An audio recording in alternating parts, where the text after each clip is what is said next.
Now, do you think that our country's use of the bomb was necessary? I believe that the view which I learned from many, but above all from General Marshall and from Colonel Stimson, the Secretary of War, the view that they had that we would have to fight our way to the main islands and that it would involve a slaughter of Americans and Japanese on a massive scale was arrived at by them in good faith, with regret, and on the best evidence that they then had. To that alternative, I think the bomb was an enormous relief. The war had started in '39. It had seen the death of tens of millions. It had seen brutality and degradation which had no place in the middle of the 20th century.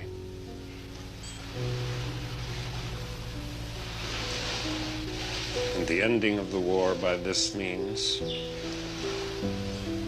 certainly cruel, was not undertaken lightly.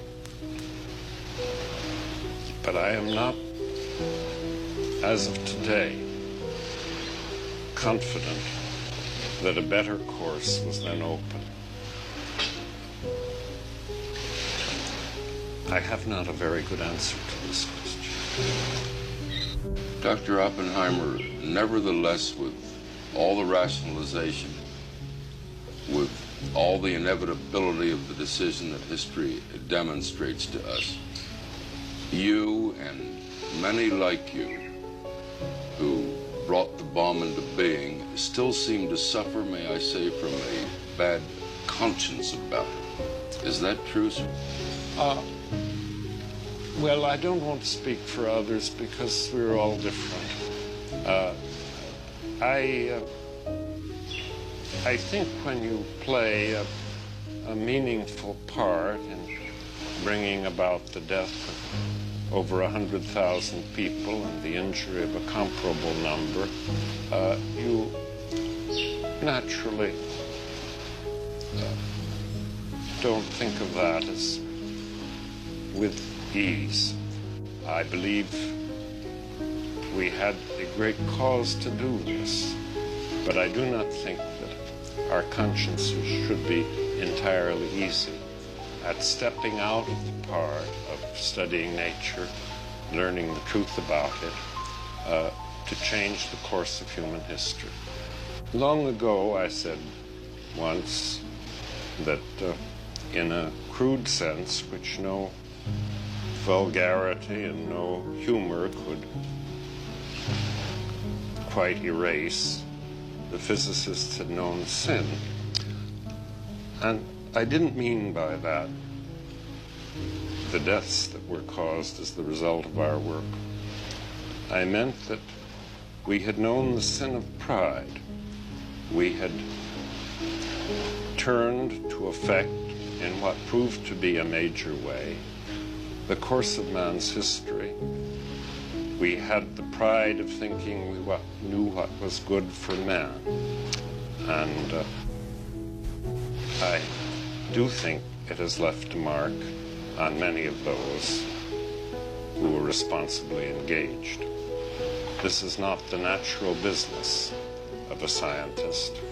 You know, in the first days after Hiroshima, you pointed out that the scientists who built the bomb had nurtured the hope, really, that nuclear weapons, as you put it, would lead to new patterns of behavior. Well, why has that hope failed of realization? Well, look, I think I may have said that then. I think I wrote it recently. I said two things: new patterns of behavior and new institutions. I think that when you remember the manifest causes of conflict between the Soviet Union and the United States, which have bedeviled us for 20 years, and which are by no means in any conventional sense solved when you remember the ideological ferocity that animated the post-war communists and that we see now in the Chinese unmuted form. You think of the anti-communist ferocity with which we met this, the notion that there is a telephone communication between the White House and the Kremlin to make sure that there are no misunderstandings is a damn new pattern of behavior. I think it's something that almost without precedent in wars in conflicts which have such a total character as that between the communists and the free world has tended to have. I think the notion that the United States should be fixing up its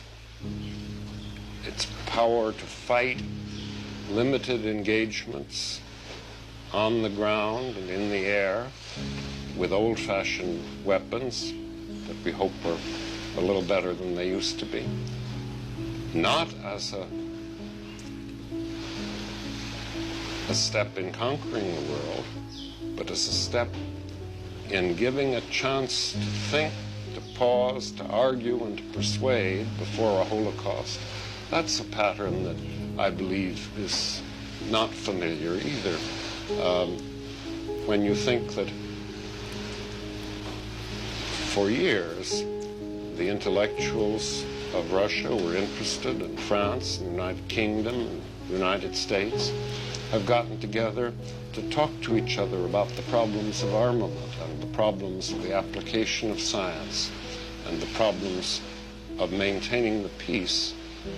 This also is not quite something that is familiar. The institutions are not there. The patterns are faulty, frail, very vulnerable. But there is a wind blowing. Dr. Oppenheimer, from all that you have said, it seems that when you contemplate the future, it is more with hope than with pessimism. Or is that an oversimplification? Yes, I've tried to talk about the hopeful things. The unhopeful ones jump to everyone's mind. Will the Chinese change their views of human destiny and of the relations between them and us before or after they have the power to make major nuclear war? It's anybody's guess. Will the détente between the Russians and the West survive the strains of this time? Will they survive what's going on in Asia today? We don't know. There are 100 reasons for seeing no hope at all, and I take it for granted that everybody can think of them without being reminded. It's harder to think of anything on the other side, and I have tried to say that however frail and however tentative and however limited, they do exist, and they look to me like a bridgehead to a livable future, but not without work.